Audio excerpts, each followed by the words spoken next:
বন্ধুরা, আজকে চলে আসলাম আমরা মালদ্বীপ। ছোট একটি দেশ, আমাদের এশিয়া মহাদেশের চমৎকার একটা দ্বীপ, যেটা আকাশ থেকে খুব চমৎকার লাগে। এটা পুরোটাই আসলে আমাদের একটা সমুদ্রের মধ্যে, যেটা দেখতে খুবই চমৎকার। আরব সাগরের অবস্থিত মালদ্বীপ দ্বীপটি খুবই চমৎকার। এখানে যতগুলো পর্যটন রয়েছে সেই পর্যটনগুলো দেখতে খুবই চমৎকার এবং সুপ্রিয় পানিগুলি খুবই চমৎকার লাগে। আপনারা যদি পর্যটনগুলি ঘুরতে চান তাহলে দেখবেন সেখানে নারকেল গাছ থেকে শুরু করে অসংখ্য অসংখ্য গাছ রয়েছে এবং যারা ভিজিট করেন এখানে, যারা ভ্রমণার্থী আছেন, ভ্রমণ পিপাসু রয়েছেন, তারা এই এরিয়াগুলোতে খুব ভিজিট করে খুবই মজা লাভ করে। ঠিক আছে, আপনারা যদি এই মালদ্বীপ শহরটাকে আপনারা ঘুরে দেখতে চান তাহলে খুবই চমৎকারভাবে দেখতে পারবেন।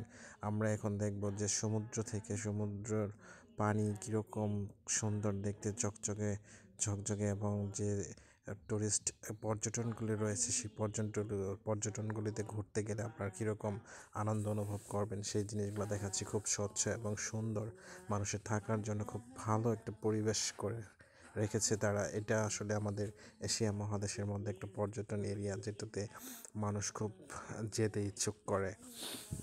পুরো পৃথিবী থেকে এই মালদ্বীপে মানুষ ভ্রমণ করতে আসে। আসলে মানুষের মালদ্বীপের যে ইনকাম সেটা হচ্ছে তারা পর্যটন কেন্দ্র উপস্থাপন করেছে, এবং এই পর্যটন কেন্দ্রে যারা পর্যটক যায় তাদের থেকেই তাদের ইনকাম হয়।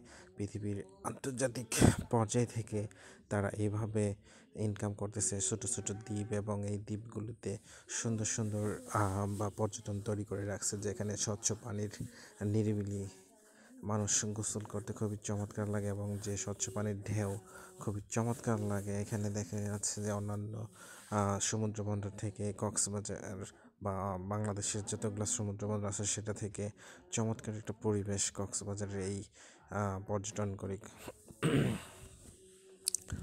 মালদ্বীপের পর্যটনগুলি খুবই চমৎকার। আপনারা দেখতে পাচ্ছেন স্বচ্ছ পানি, মানুষ কীভাবে এখানে আনন্দ করতেছে। এই আনন্দ আসলে উপভোগ করা খুবই একটা আত্মহারা হয়ে যাওয়ার মতো অবস্থা হয়ে যায়। আপনারা যদি মালদ্বীপে কখন ভ্রমণ করতে চান তাহলে অবশ্যই এই নারকেল গাছগুলো দেখতে পারবেন। সমুদ্র বন্দর ঘেঁষে এবং পর্যটন বন্দর ঘেঁষে এইভাবে নারকেল গাছগুলি দাঁড়িয়ে রয়েছে আকাশচুম্বী হয়ে।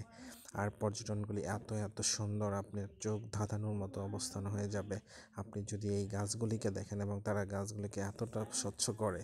আর যে ছোটো ছোটো দ্বীপ রয়েছে, পাহাড় রয়েছে, সেই পাহাড়গুলি থেকে আপনারা যদি এই সমুদ্র বা মহাসাগরকে দেখতে চান তাহলে খুবই চমৎকারভাবে দেখতে পারবেন।